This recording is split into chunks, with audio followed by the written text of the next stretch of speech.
ആമേഴഞ്ചാൻ തോടിൽ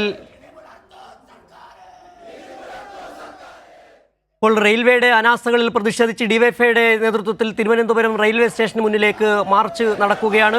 ജോയിയുടെ കുടുംബത്തിന് അർഹമായ നഷ്ടപരിഹാരം നൽകുക എന്നതടക്കമുള്ള കാര്യങ്ങളാണ് ഇപ്പോൾ ഡിവൈഎഫ്ഐ ആവശ്യപ്പെടുന്നത്. നേരത്തെ തന്നെ കൈരളി ന്യൂസ് മാലിന്യക്കൂമ്പാരം, കൊച്ചുവേളി റെയിൽവേ സ്റ്റേഷനിലെ മാലിന്യക്കൂമ്പാരം അടക്കമുള്ള വിഷയങ്ങൾ, അതിൻ്റെ ദൃശ്യങ്ങളടക്കം പുറത്തു കൊണ്ടുവരികയും ചെയ്തിരുന്നു. വലിയ തരത്തിലുള്ള പ്രതിഷേധമാണ് റെയിൽവേക്ക് ഉയരുന്നത്. അതിൻ്റെ ആദ്യ പടിയെന്നോണമാണ് ഇപ്പോൾ ഡിവൈഎഫ്ഐ ഇപ്പോൾ റെയിൽവേ സ്റ്റേഷന് മുന്നിലേക്ക് മാർച്ച് സംഘടിപ്പിച്ചിരിക്കുന്നത്. ഡിവൈഎഫ്ഐ ജില്ലാ സെക്രട്ടറി ഷിജു ഖാന്റെ നേതൃത്വത്തിലുള്ള നേതാക്കൾ ഇപ്പോൾ റെയിൽവേ സ്റ്റേഷന് മുന്നിൽ കുത്തിയിരുന്നു കൊണ്ട് പ്രതിഷേധം സംഘടിപ്പിക്കുകയാണ്. തത്സമയ ദൃശ്യങ്ങൾ.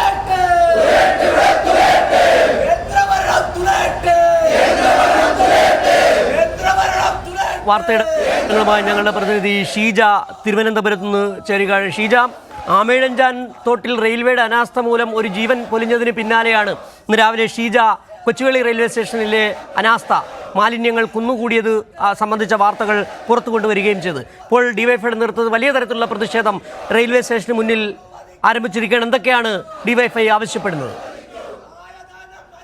തീർച്ചയായും വലിയ തരത്തിലുള്ള ഒരു പ്രതിഷേധത്തിലേക്കാണ് ഡിവൈഎഫ്ഐ നീങ്ങിയിരിക്കുന്നത്. പ്രത്യേകിച്ചും ആമേഴഞ്ചാൻ തോട്ടിൽ കഴിഞ്ഞ ദിവസം ജോയ് മരണപ്പെട്ട സംഭവം, അത് റെയിൽവേയുടെ അനാസ്ഥ മൂലം ഇവിടെ നിന്നുള്ള മാലിന്യങ്ങൾ നീക്കം ചെയ്യാതെ മാലിന്യങ്ങൾ വലിയ തോതിൽ ആമേഴഞ്ചാൻ തോട്ടിലേക്ക് ഇട്ടതാണ് ജോയുടെ മരണത്തിലേക്ക് എത്തിച്ചത്. അതുകൊണ്ട് തന്നെ ഇതിൽ ജോയുടെ കുടുംബത്തിന് മതിയായ നഷ്ടപരിഹാരം നൽകുക, അതോടൊപ്പം തന്നെ റെയിൽവേയുടെ ഭൂമിയിലുള്ള മാലിന്യങ്ങൾ നീക്കം ചെയ്യാൻ അടിയന്തര നടപടി റെയിൽവേ സ്വീകരിക്കുക എന്നീ ആവശ്യങ്ങൾ ഉന്നയിച്ചുകൊണ്ടാണ് റെയിൽവേ സ്റ്റേഷന് മുന്നിലേക്ക് ഡിവൈഎഫ്ഐയുടെ ഈ ഒരു പ്രതിഷേധ മാർച്ച് സംഘടിപ്പിച്ചിരിക്കുന്നത്. തിരുവനന്തപുരം ജില്ലാ കമ്മിറ്റിയുടെ നേതൃത്വത്തിലാണ് ഈ ഒരു മാർച്ച് സംഘടിപ്പിച്ചിരിക്കുന്നത്.